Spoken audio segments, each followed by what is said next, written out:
All attendees are in listen-only mode. I want to welcome everyone to today's seminar. Most of you know me. I'm Nancy Holm. I'm the Assistant Director here and Seminar Organizer. This seminar schedule for our upcoming seminars is on the side table, and we also have that on our website for those listening today online. I want to ask everyone to turn off their cell phones, please, at this time. And I also wanted to mention that we're going to hold questions to the end of the presentation. That just makes it easier for when we'll be taking the questions from the online listeners at that time, and they can type those into us, and we'll read those, and Mike will answer those for us. So we're very pleased today to have as our speaker Michael Brown. He's Executive Director of the Ecology Action Center in Bloomington-Normal. Mike has his bachelor's degree in biology from Southern Illinois University at Carbondale.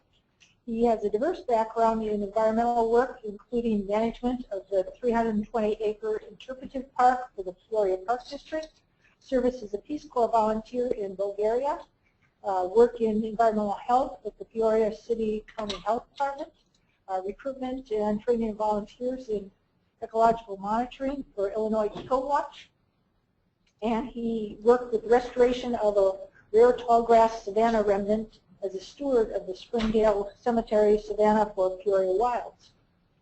He's also served on the board for Peoria Wilds and has served as its president from 2005 to 2010. Michael is the 2006 recipient of Peoria's 40 Leaders Under 40 Award. He acts as the solid waste coordinator for McLean County and is a certified sustainable resource management professional. He currently serves as the chair of the McLean County Greenways Committee on the board of director of the Illinois Recycling Association and the Parklands Foundation. So please join me in welcoming Michael Brown.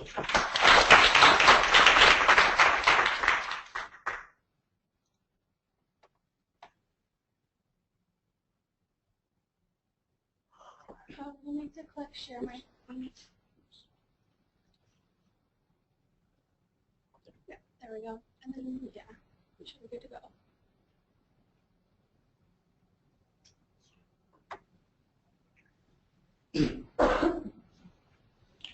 All right, well, thank you for having me here today. I appreciate the opportunity to come and chat with you. Just briefly, a little bit of an overview about the Ecology Action Center. We're a little bit unique, as people often tell me when they hear about the variety of things we do. We are an environmental nonprofit organization working through education outreach to increase sustainable practices and behaviors in Bloomington-Normal. We work very closely with local municipalities, funded in part through contracts with the local government agencies, but also through private donations, sponsorships, and contributions. Our origins lie in a 1971 one-time, one-day recycling drive. Essentially, there was a dedicated group of individuals who saw the need for recycling in Bloomington-Normal, as there was none at that time, and decided they would essentially demonstrate the feasibility of providing these services for our community. They did so, and they did so successfully that, unfortunately for them, but fortunately for us, the demand increased and they had to keep repeating the service on an ongoing basis. And so they eventually formalized the operation to become known as Operation Recycle, working under the auspices of a local nonprofit called Mid-Central Community Action.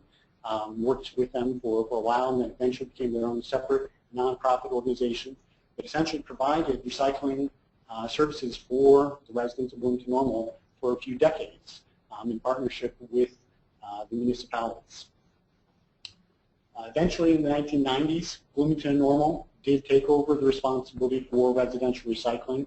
Operation Recycle at that time kind of segued to become known as the Ecology Action Center. They had already been doing education outreach for a while in order to increase participation in the recycling programs. And so at that point, turned their full attention towards education and outreach. We now, to today, still act as the solid waste agency for Bloomington-Normal and McLean County, essentially providing solid waste planning services, promotion of recycling, waste reduction, composting, coordination of household hazardous waste programs, and more. We promote recycling through various means, through special events such as America Recycles Day, school programs, community presentations, social media, newsletters, booths at community events, and many more means. Including our content-rich website. We keep up to date with listings for disposal options for a wide variety of materials, both traditional recyclables but non-traditional recyclables as well, disposal for household hazardous waste items, much more. We have an information phone line. People can call questions, how to get rid of this, that, or the other. We also use other strategies to better understand waste practices in our community, such as residential waste audits, surveys, and other studies. In addition to solid waste, we also act as a local agency to try and raise awareness of the need for clean water protection. Essentially, again, working with the local government agencies to help raise awareness of the issue of stormwater runoff pollution and ways that residents can help reduce this type of pollution. We spread this message as well through school programs, through community presentations, storm drain stenciling efforts,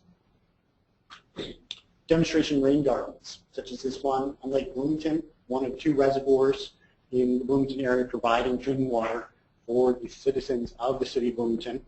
Rain gardens help reduce stormwater pollution in that they help recreate the natural absorption and filtration processes that were present in our landscape, pre-settlement, pre-development of our urban areas with all the impermeable surfaces.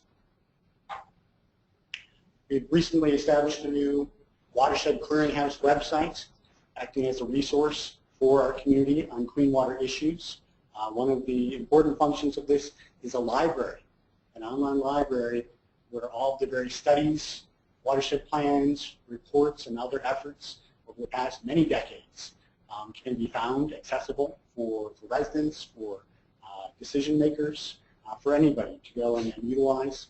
There's a showcase of restoration projects, links to various partners working on these projects and efforts, and more. Rain barrel workshops also help reduce stormwater runoff pollution. Similar to rain gardens, but different in that they don't help filter out the pollutants, but rather rain barrels help reduce the medium by which stormwater runoff pollution is carried, the stormwater itself. Our Yard Smart program promotes sustainable landscaping, essentially trying to encourage the use of less synthetic fertilizers, which do contribute to stormwater runoff pollution, and instead use of alternatives that are less likely to do so. Another program, Radon Awareness, seeks to increase home testing for radon gas, second leading cause of lung cancer deaths in the nation.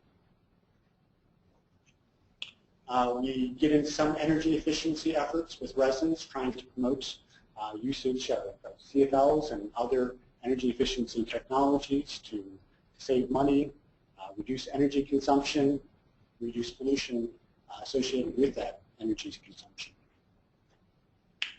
Our facility, the 1860 Hewitt House, the oldest house actually in the town of Normal, an old, beautiful Victorian building, we actually retrofitted with geothermal heating and cooling and weatherized about 10, 12 years ago in order to help make this a model green home, demonstrating essentially that if we can make this 150-year-old building energy efficient, then essentially anybody can do it with their home. And then there's our signature event, the Illinois Sustainable Living and Wellness Expo, every April, that brings together all these issues and much more to try and promote a healthy community and a healthy environment.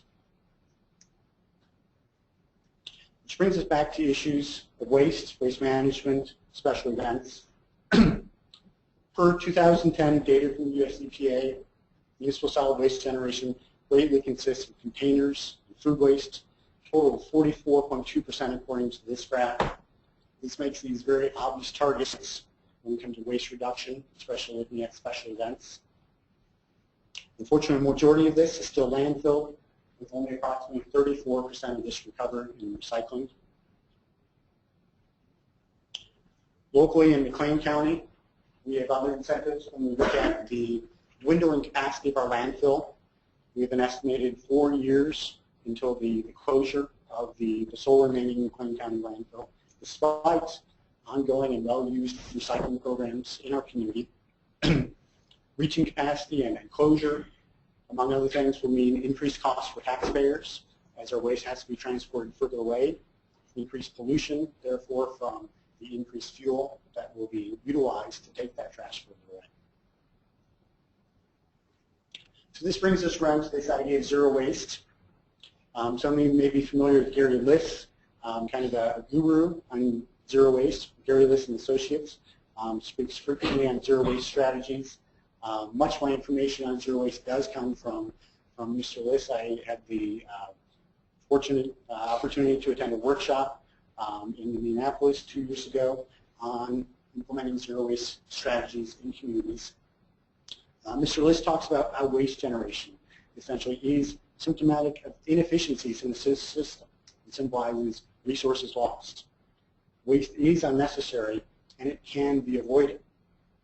This states that zero waste is a goal to guide people in changing their lifestyles and practices to emulate sustainable natural cycles where all discarded materials are designed from resources for others to use. Looking to nature, there is no waste. Everything becomes something for something else, whether it's food or new resources for some other living being. He defines zero waste as designing and managing products and processes to systemically avoid and eliminate the volume and toxicity of waste materials, conserve and recover all resources, and not burn or bury them in a landfill. He sets priorities for downstream usage of items in zero waste. Looking at recycling and reuse, we want to ensure the highest and best use of products and packaging at the end of their useful lives. We want to reuse for these products and packaging retain their original form and function and recycle or compost materials that cannot be reduced or reused. So why do we need to look at zero waste? Why are these strategies needed? Landfills are unfortunately one of the largest sources of greenhouse gases. Methane specifically is much more significantly potent than carbon dioxide. As of 2007, over 60% of the municipal solid waste disposed in landfills was organic waste, which points out that there is significant potential for composting and recycling of these materials. In addition, according to Liss, there is approximately 71 tons of waste generation upstream for every ton of municipal solid waste that we dispose of. This is through the transportation, the processing, the manufacturing of materials. So for every plastic water bottle that we throw away, every ton of plastic water bottles, there's 71 tons of waste generated upstream. So when we're looking at zero waste, the potential for waste reduction is not just that plastic water bottle, but it is all the materials that were wasted upstream in order just to create that. So there's significant potential for savings.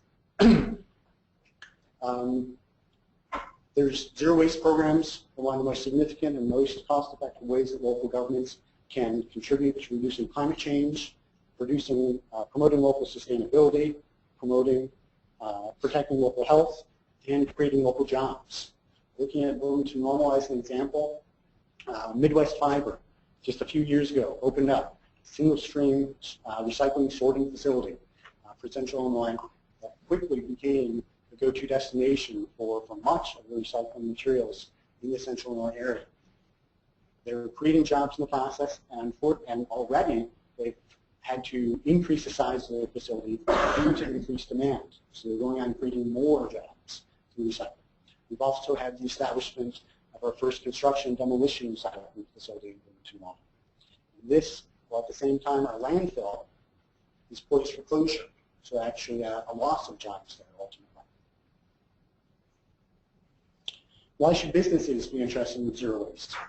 According to Liss, 80% of any service cost is in the hauling. That's why reduction in zero waste saves the most money and resources. Because if you avoid the material that needs to be hauled, then you avoid that huge expense of the haul. You can also look at reduced liability. Given that post-closure care in landfills is at 30 years, if leakage occurs in the future beyond that 30-year date, there's potential for lawsuits from the original generators of the waste that's in those landfills. So avoiding the generation, avoiding the disposal of that waste reduces liability for these businesses. Zero waste is attainable for businesses. There's some that have significantly reduced their waste generation. In doing so, reduce their liability, increase their efficiency, reduced emissions, they've received a marketing edge, and they've done the right thing. In our community in Bloomington-Normal, an outstanding example is Joe Osco, that in the past year achieved a 97% diversion rate. Now, I can't say if they're sticking to Gary Liss's extremely strict standards of no incineration and such, but yet 97% is still very significant, knowing that they've done it largely through food scrap composting and recycling. So Joel Osco, Walmart is another outstanding example that is reaching very significant high numbers in waste diversion and recycling as well. While they both should be commended on their efforts, we need to look as well that environmental sustainability was not necessarily their motivation, but rather the bottom line. This saves money. So looking at zero waste or a zero waste system in contrast to our current systems, we currently have a very linear system of product creation and end of life, starting out by extracting natural resources like trees or precious metals and petroleum. We manufacture these items often through polluting, toxic, and wasteful practices. The products, they're designed for the landfill. They're convenient one-time use goods. We distribute these items, often shipping them long distances from manufacturing to sale. Then the consumer has some options at the store of many different products and companies to choose from. May or may not understand the impact of their decisions. Then we go and we buy them, we use them, and we pitch them into hole in the ground. For perpetuity, we hide them away. Or we put them in an incinerator, either way destroying the value of these resources. When we need new products, we just head back to the beginning of this linear pathway, back to natural resources, creating new products as if they were infinite in supply. We need to intervene in this linear system, look at more of a closed loop system, by which, again, that our end products are becoming materials for our next products that we need. So how is this implemented in real life? So we took our foray into zero waste by holding our first zero waste special event. As I mentioned earlier, our signature event, the Illinois Sustainable Living and Wellness Expo, draws a few thousand people every year. We have historically tried to run it as a green event and promoting recycling and offering recycling, but yet we realized that there was plenty of potential still yet as this event to do better. Large events like this are ideal to look at zero waste, as they actually generate an incredible lot of waste generally. Materials are rarely reusable at these types of at special events. People use them widely. If we look, for example, at the national average of about 4.5 pounds of waste generated per person per day, say we have 4,000 people at this event for a full day long, we're looking at about 18,000 pounds of potential trash generated from one event. And that doesn't even look at the upstream generation of waste, 71 times the amount of waste per Gary Liss. So our purposes in holding our first zero waste special event was to eliminate and reduce waste, but also to demonstrate a commitment to the environment and model these zero waste strategies to the others. The key in doing so, of course, is reducing, reusing, recycling, and composting, with a very strong emphasis on the reduce and reuse, which are often overlooked. So how do we accomplish this? Fortunately, much of it is simple, common sense analysis, planning, and communication. The starting point for improving waste management process is to understand the waste that you have at special events. What is it? Where does it come from? Where does it go? You need to identify what types of waste to expect, understand where it's going to end up. You need to be sure to follow local regulations, local and state regulations for recycling and composting ordinances. but then we apply the waste file.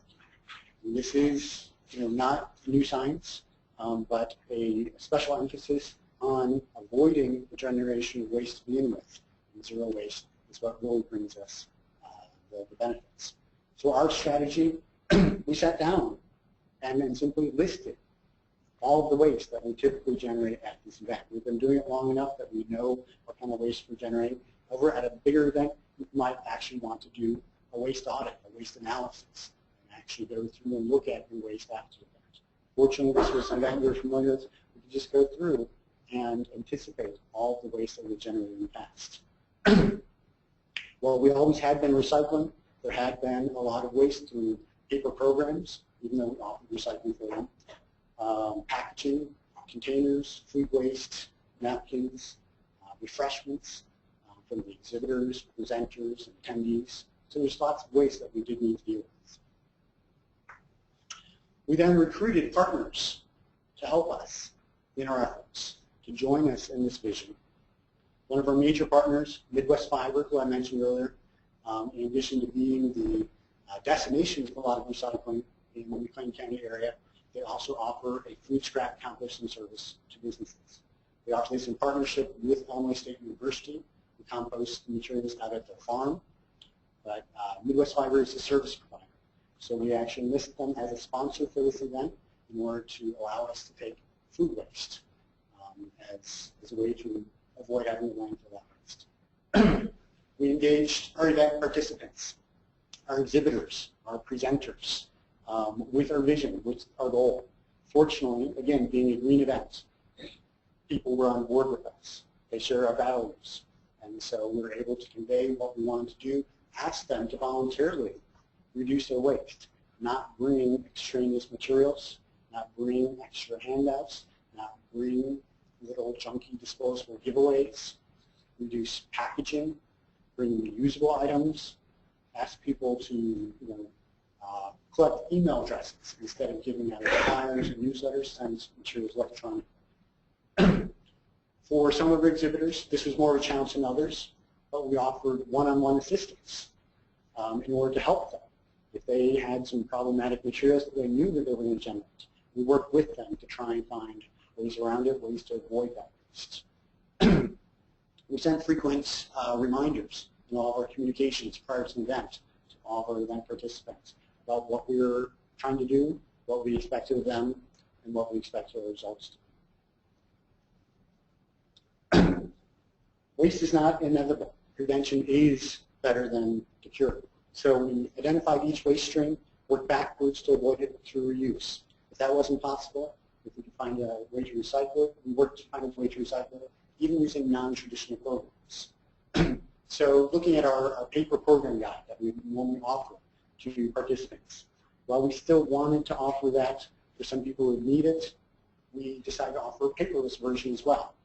And so visitors entering the event with smartphones could scan a QR code on convenient signage at all the entrances to the event and instantly link up to a paperless version, whether it's a PDF or just a mobile version of the program guide on a website. So they therefore did not need to take a program.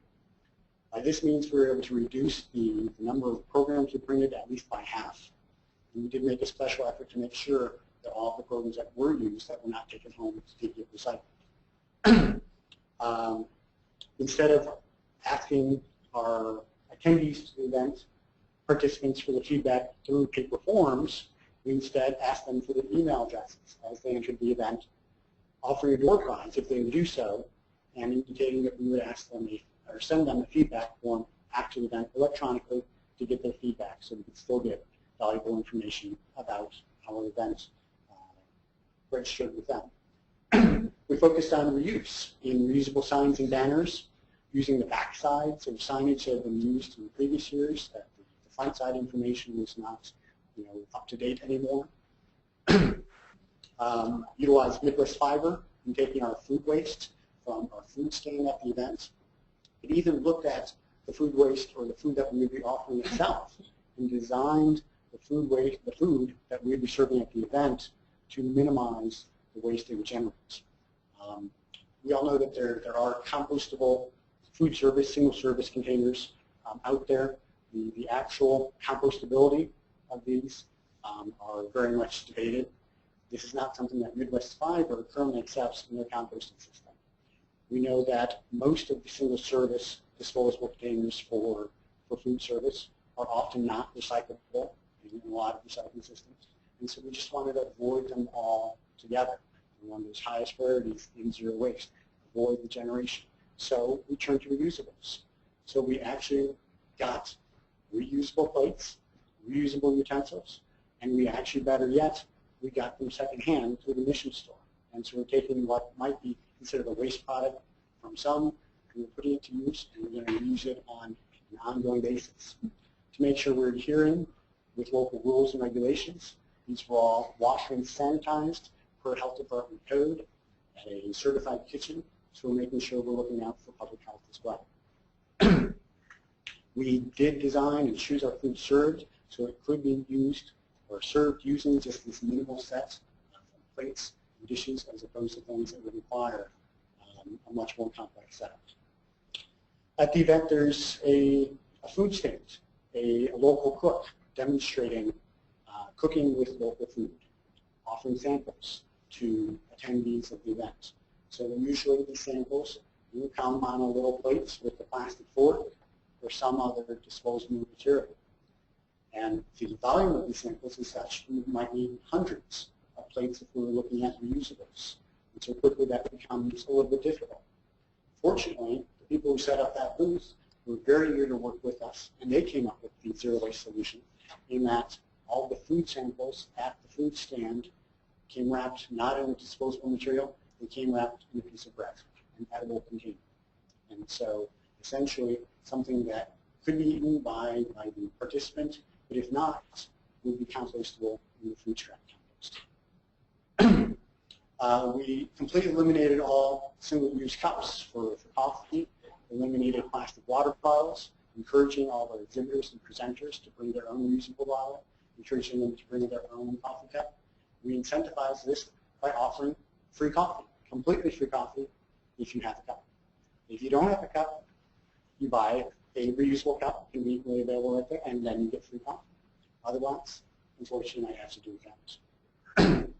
So ultimately, going zero waste can make your operation much more cost effective. We actually found that implementing this across the board at the event did not cost us any more than operating our normal.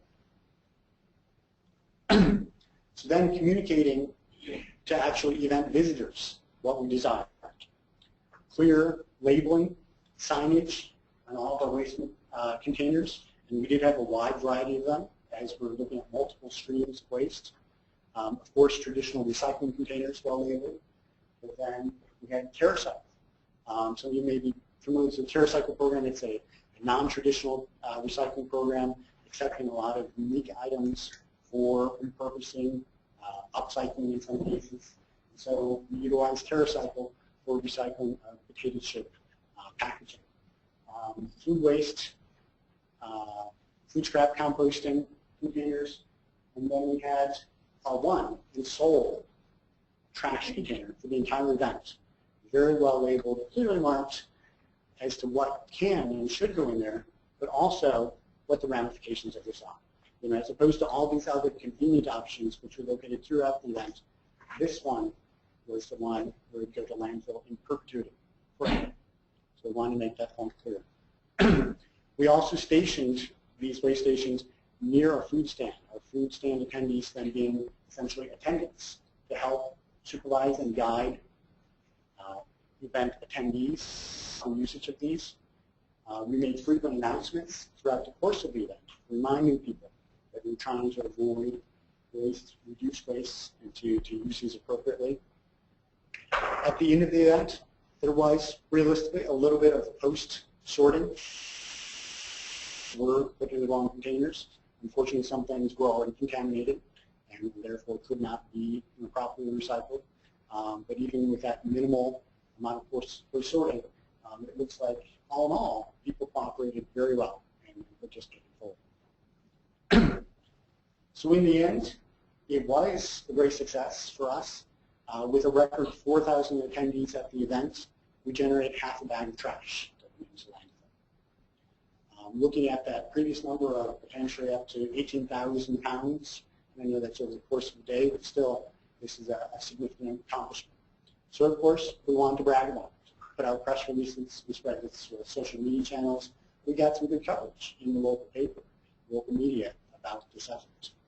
Now working on developing a brochure and a program to encourage other local special event coordinators to adopt similar practices, if not going to the full extent of zero waste, at least seeing how easy that is, and then relatively how easy recycling is in comparison, if they want to make a start there. However, that was all a little too easy. That was an easy event, one that we've been doing for years. It all actually went off without a hitch. So we're looking for a bigger challenge. So last year we did our first ever running event. It's a fundraiser, the We Care Twin Cities Half Marathon. And as usual, we tried to provide the usual amenities of recycling and do some waste reduction where we could. But now, with the successful zero waste event under our belt, we turn our attention to the marathon. And what can we do to try and make this zero waste too? There are some kind of unique waste issues, as any special event might have a kind of a different waste stream. There's always a huge volume of disposable paper cups at a running event, a large number of plastic water bottles, snack wrappers, and then there's those junky awards that they give out. So we're working on unique solutions to address these unique problems. We've identified there's a product called the Hydro Pouch, which is actually a reusable water cup made of silicone. And it turns out, in addition to having some environmental benefits, being able to be reused over and over again, that runners who have used them actually prefer them because they're actually faster, work better than a traditional paper cup. And so it's kind of a win-win. Looking at portable drinking fountains at the end of the finish line instead of all these disposable water bottles. Looking at TerraCycle to see if they might be able to accept some of the various food packaging of all the various snacks, energy gel, since that's what energy was. Looking at using awards made from recycled materials. And as a bonus, we're going to offer recycling of old running shoes. So we'll see how this all goes. This is kind of a work in progress. It's all zero waste is. So we'll see how it goes, and maybe we'll report back. So moving on to another waste issue of importance to our community, actually, most communities across the Illinois, if not the nation, household hazardous waste. We, like many others, have been left without the traditional funding that we've depended on for many years to provide for safe disposal of household hazardous waste due to state budget cuts. The issue of household hazardous waste, we're talking about things like oil-based paints, household chemicals, automotive fluids, other toxic, corrosive, flammable, or explosive items that should not go into landfill. While there is technically an exemption from the federal RCRA law for household hazardous waste, meaning they're not treated as hazardous waste, they still actually remain hazardous. And so we don't have to put them into landfill, as eventually these things being corrosive, flammable, explosive can reach out through the liners of a municipal solid-waste landfill and get into a groundwater supply. The other route for water contamination is when these items are often disposed down storm sewer drains, leading to contamination of our surface water supplies. In either case, we're contaminating a precious, finite drinking water. So we want to offer proper disposal options for our communities.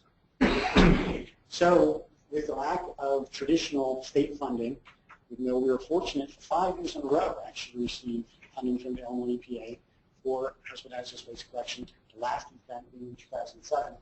After that, there was a gap in the funding available. So in 2007, or 2011, we decided we were going to take this on ourselves, and we were going to make this happen. So using our 501c3 nonprofit status, we're able to fundraise, we're able to provide tax incentives, tax benefits to donors, to sponsors who help us out through donations. So we started what we call the McLean County Household Hazardous Waste Fund. soliciting help from the community to provide for this community need. Our local government partners were very early supporters, ultimately providing nearly half of the funding needed to pay for this fall 2012 Household Hazardous Waste Collection event. Private donations made up the other half, with ultimately $143,000 raised in the end, in addition to in-kind contributions from local radio stations, the newspaper, central media supporters helping us get out the word, raising awareness of both the event itself, but also the fundraising campaign, which ultimately made it very successful. The response from the community was huge. In addition to all of the individual and family contributions, the commercial support from businesses was tremendous. The number of local businesses who saw this as an urgent and critical need for our community and stepped up to help out and make it happen. The event ultimately was the biggest in our community's history, collecting 162,000 pounds of household hazardous waste materials, serving approximately 3,000 households. And despite careful planning for an anticipated large turnout, the actual turnout did exceed the capacity of the event facility. So unfortunately, we did have long waits. We did have a backup of traffic up to a mile down the road. But yet, it was successful. I'm personally calling it an overwhelmingly successful event, which has clearly demonstrated the need for more frequent household hazardous waste collection and the need for dedicated funding. While this strategy is not sustainable on an annual basis to do this level of fundraising, it did help us meet the pent-up demand for working on other strategies, meeting our community needs, if regular state funding does not return. Of special interest to us when we look at the breakdown of the materials collected and the costs associated with each of these materials, we actually have three different categories of paints. We have oil-based paints, we have aerosol paints, and then we have latex paints. I'll represent here in this chart. Latex paints, officially, we don't accept at hazardous waste collection events as it's not hazardous. We encourage people to dispose of it through drying it out. However, some of it does slip in the course of these events when you have large volumes that come in. So we did have to pay for disposal of that as well. But looking at those three combined, we're looking at 39% of our total disposal costs just for paint disposal. Fortunately, there's some current legislation being proposed in Illinois for a product stewardship program for paint disposal. This is similar to the very successful e-waste recycling program that went into effect a couple of years ago here in Illinois, which provides for manufacturers to help fund a system for proper disposal of their product in the end. If successful, this legislation could help seriously reduce the drain on local resources and state resources so that we're able to better focus those limited financial resources to other household hazardous waste items. So we're working on an ongoing basis to improve upon all these efforts, increase these various efforts, to better serve the needs of our community, but while always doing so, looking and aware that the resources to pay for them are increasingly limited and difficult to come by. That's all I have.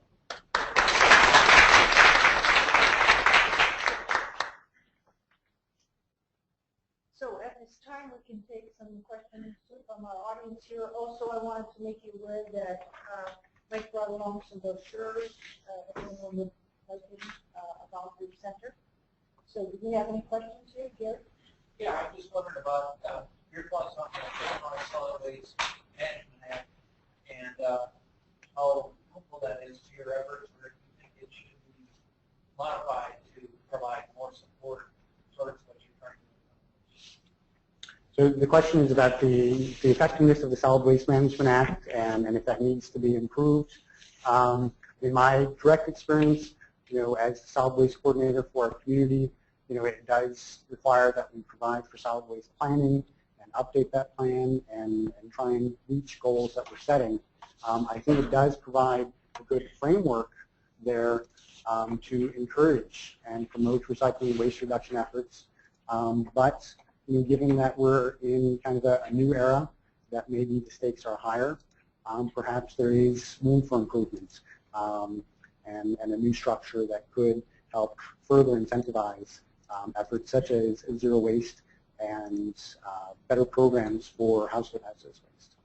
Do you think as a follow-up that the county solid waste management folks would be receptive to some discussions on this? Yes, and the follow-up is whether or not there would be interest in a discussion on that, and I think yes, very much so. I serve on the board of directors of the Illinois Recycling Association, and as well have participated somewhat in some of the other solid waste statewide agencies, and yes, I think there would be interest in that. Two questions. What is EAC's position on the Bloomington hazardous waste landfill there that's under discussion right now, and the declaration of sole source water aquifer? And number two, would you say something about the calculation 71 tons to 1 ton of municipal solid waste? I knew there was a delta, but that was 71 times was a little bigger than I thought. Sure. The first question about the Mohammed aquifer and the potential PCBs and the sole source designation. Officially, EAC has not taken a stance.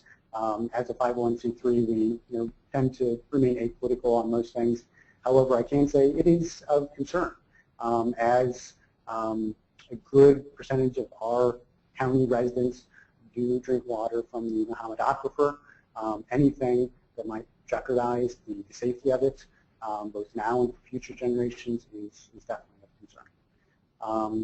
As far as the follow-up, I can't necessarily speak to the math in Gary Liss's calculations to get to 71, but I think he does definitely have resources on his website and might have some further information on where that 71 tons upstream waste per 1 ton of downstream waste comes from. Is there any interaction or collaboration between the county and the cities and the university? Absolutely. And let me repeat the question. Collaboration between the cities, the county, and the university in McLean County.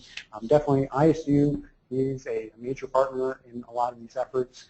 Specifically, they do host the food composting program and provide the composting service at their farm out in Lexington.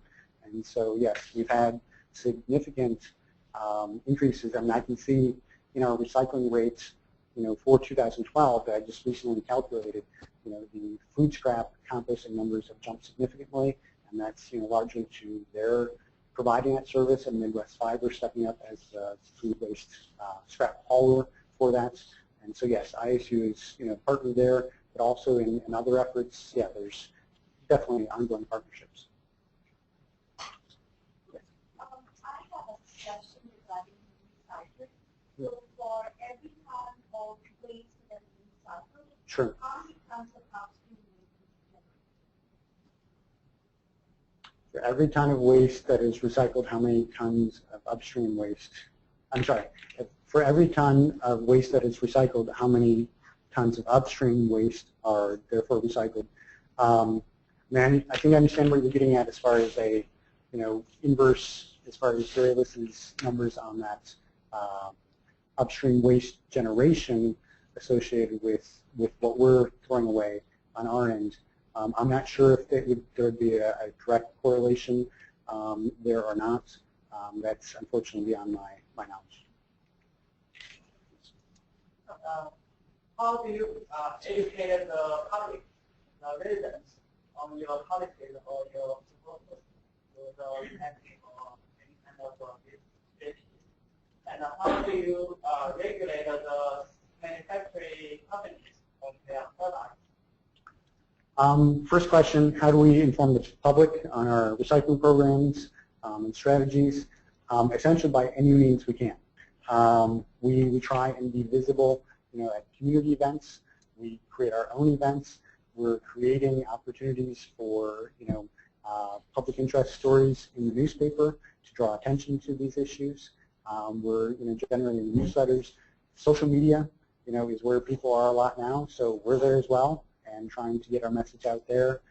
using traditional media, radio, newspaper ads, holding events, in diverse parts of the community. We're actually, in just a couple of weeks, holding our second annual West Side Recycle Fest, which is specifically targeting the west side of Bloomington, where there is a lower participation rate in the recycling programs. And so we're specifically throwing a kind of a fun festival and trying to get more residents in those neighborhoods to sign up for the free recycling service through the city of Bloomington. So we're on an ongoing basis trying to be creative and come up with new outreach strategies, and essentially, go where the people are. Your second question, could you repeat that? How do you clear regulations with those manufacturing companies? As far as manufacturing, we don't. The question was, how do we work with manufacturers and companies to with these programs and strategies? We don't necessarily have a lot of direct reach to manufacturers. I mean, some are local businesses like Mitsubishi, Motorworks, and some of those, which we know have some great waste reduction programs in place, and don't necessarily even need our assistance because they're leading the way in some ways.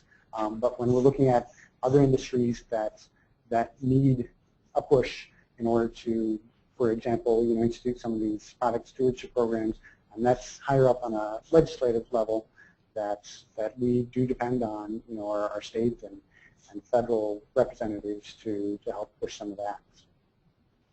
I have just a question more first. Yes. Thanks. Are you looking at any opportunities to capture methane from the landfill or other use of solid waste for energy generation?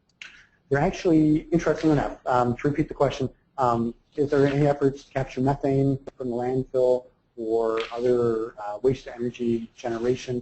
There is a proposal in our community for a municipal solid waste to jet fuel gasification facility, which would be, I understand, the first commercial scale such facility in the nation. And so this is being discussed, being proposed. The company that's looking at this has been talking with the city of Bloomington, the town of Normal, McLean County about this. And so it's my understanding that they may be submitting an application soon to look into permitting. Can you briefly overview what the garbage hauling, recycling, and composting programs are at Bloomington and/or Normal, and which of them are run by the municipality versus private, and why the ones are what they are? Sure. An overview of the existing recycling and waste hauling programs in our community. Bloomington-Normal, being twin cities, each have their own separate programs. They are actually extremely similar at this point. In the past year, both Bloomington-Normal moved to a single stream, cart-based automated recycling program. This was for Normal a big jump. Normal has, for the past couple decades, provided a drop-off system for recycling for Normal residents that actually had drop-offs in the city of Bloomington as well. They were situated around the community to be convenient for anyone to take advantage of, including residents outside of Bloomington-Normal, county residents who perhaps did not have easy recycling in their communities. Those drop-offs have been reduced as Normal has put their resources instead in this automated cart-based system. Bloomington did long have a curbside system, but it was with the small bins, but now they've moved to the automated and should see some cost savings with labor from doing that. So those programs are fairly good in that they collect a wide range of materials. We're looking at most plastics from 1 through 5 and 7, with the exception of, like, of course, your PLA plastics, exception of some of the single-service disposable items, and of course, number 6 is excluded the polystyrene. In addition to that, virtually all paper products, cardboard, paperboard, office paper, newspaper, magazines, junk mail, all of that, all colors of glass, all metal containers, and so it is a pretty inclusive system that is run specifically in each case by Bloomington-Normal by the municipality, not by a private vendor. All the materials do go to Midwest Fiber, who's there in town now and does provide, I think, a pretty cost-effective service for the community. Waste hauling is similar. It is provided directly by the municipalities, not by a private hauler. I can't speak to the history of these. I think this is just how these programs evolved. I mean, as the recycling went actually from the predecessor of the Ecology Action Center, the operation cycle, to municipalities, just went directly from the nonprofit to the municipal. Is my understanding. I don't know if private was ever considered.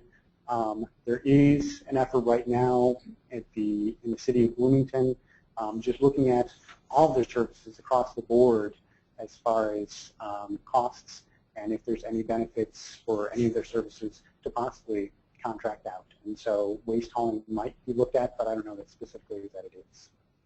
Is there curbside compost, or is that drop-off, or is that not offered to residents? There's currently no residential composting service. We, as a solid-based agency, promote home backyard composting, vermicomposting, but there is no service for residents to utilize.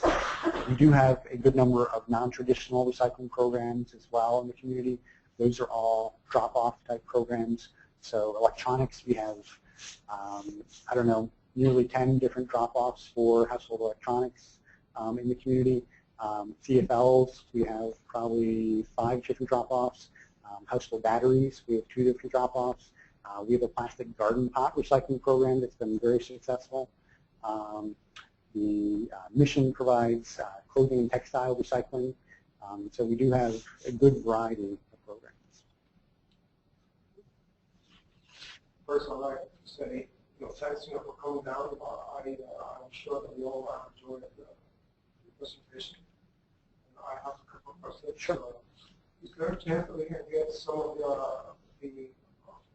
the earlier data of how they have moved over the years on the recycling improvements? As far as actual waste generation and recycling rates? Yes, yes. Sure. Because I'm thinking that we have doing something like that over here. Sure. And we're looking forward to see how we compare. Absolutely, I'd be happy to And share. with regard to the waste jet fuel, I think that they was calling it out. Yes. Okay, what's the position of the center with regard to that? And 2, how is how's the community opposing or supporting such a thing? The question is position of the Ecology Action Center on the proposed municipal solid waste to jet fuel facility, and how's the community reacting to that as well. The Ecology Action Center has not taken a position on this. We will have somewhat of a regulatory role as the solid waste coordinator for the community does participate in the local siting permit approval process, and so we will probably officially remain neutral on this. It is a very interesting proposal in that it is a new unique solution. It's trying to be essentially kind of a one-stop solution. Looking at a dirty MRF that would accept essentially all waste at the curbside, maybe excluding household hazardous waste, but all municipal solid waste, and that would be sorted at the dirty MRF. Recyclables still recycled. The rest of the materials go into the operation, and so it is interesting as far as the potential. However, what the potential ramifications would be otherwise as well are kind of hard to speculate. This being the first commercial scale facility, if it's successful, it leaves a lot of unknowns. And so I think the community as well is there's people who are interested. There's people who are concerned that this might mean increased air pollution and such, associating this technology with incineration. And so there's not a very strong reaction yet. I think there will be probably more interest as more information comes out about it. Any other questions from the audience? And Bill?